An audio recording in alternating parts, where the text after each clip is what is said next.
Titus that was built to celebrate Titus's victory over Jerusalem. The victory over Jerusalem was in 69 AD. Vespasian was the emperor at the time. His son Titus was the general. It wasn't until Titus became emperor that he built that archway kind of in memory of his own victory. Quite an ego as well, Titus, but a very significant victory. No coincidence, after they conquered Jerusalem, all these huge buildings started popping up around the city. They were said to have brought back over 50,000 slaves. So those were the slaves that built the Colosseum, of course, and also Domitian's palace up here on top of the Palatine Hill. The Arch of Titus built to celebrate Titus's victory over Jerusalem. Now, just opposite me, there's that building with the doors open today. They're rarely open, the doors, so go down and have a look inside. The building with the bell tower on top there. It's good that they're open for you. You can have a look inside there, but I normally tell you about the bronze doors that you can't see from here. I'll tell you about them anyway, you'll see when you get down there. It has a set of bronze doors that are over 2,000 years old. In fact, the building you see there today was built in the 4th century in memory of the second pope here in the city, St. Lawrence. It's called the Temple of San Lorenzo.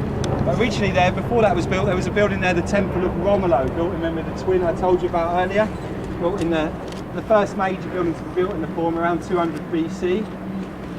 It was destroyed, like so many of the pagan buildings in the 4th century, to destroy the signs of the pagan culture. But they kept the doors from the original building, so that set of bronze doors over 2,000 years old, date back to around 200 BC. The two pillars you see either side of the doorway there. Have any of you been to the Vatican museums yet? No. Those of you who have been, you would have seen quite a lot of that red marble inside the museums. There's some on the tombstone of Napoleon in Paris. Apart from that, you'll only see that marble here in the city of Rome. It was only found in one mine in Egypt. The Romans, the Egyptians completely exhausted that mine. It's so rare that it's worth quite a lot. It's called red Egyptian porphyry. It's worth about €4,500 a cubic centimetre. So it's worth more than gold. If you saw two huge gold pillars there, you'd probably be overly impressed. I'd say that's worth more than gold. In fact, one of my colleagues estimated that each of them pillars, and they're both solid, each pillar would be worth around €120 million. Each pillar. There is security down there, just in case anything. How heavy are they? Yeah. You wouldn't get them on the Ryanair luggage. Yeah. On the left-hand side there, you can see the building with the pillars, with all the scaffolding in front there. Yeah. You can probably tell it's only the pillars and the side wall of that building are original. It was half destroyed by an earthquake, and the bank there was destroyed by an earthquake in the 1300s. I didn't mention that before. That building was half destroyed by an earthquake in the 1600s. It was originally the first temple here in Rome to be built in memory of a woman. It was built in memory of Faustina, who was the wife of the Emperor Antoninus. Very romantic emperor. When his wife died, he built that in memory of her. Big deal at the time, so it was the first. Very romantic, not very popular. 2 years later, when he died, they didn't build him an archway or a temple.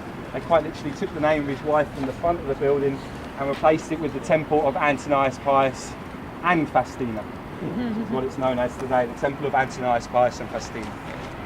You won't all be able to see those at the back. I'll let you come in and have a look now. But down here at the base of the forum, just in front of where I am now, there's a row of white marble statues there.